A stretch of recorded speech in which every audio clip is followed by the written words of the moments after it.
Tu sais comment se suicide un Argentin? En se jetant du haut de son ego.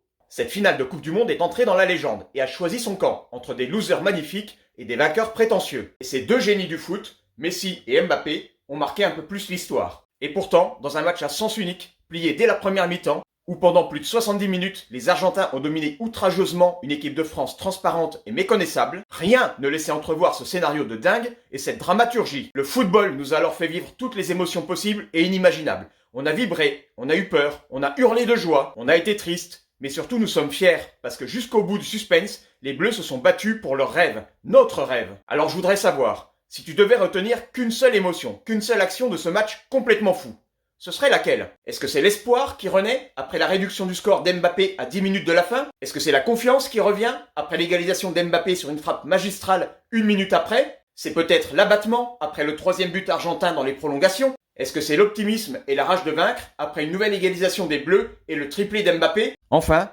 est-ce que tu as cru à la victoire sur ce but de Colomuani que le gardien argentin a arrêté? Et que dire de la séance de tir au but? C'est le moment où les cœurs chavirent, où ton corps subit une fabuleuse décharge d'endorphine, et après le dernier tir, c'est le clap de fin, après une défaite au courage, mais émotionnellement insupportable. Merci les Bleus. Et toi, sur une échelle de 1 à 10, tu mets quelle note à ce match incroyable?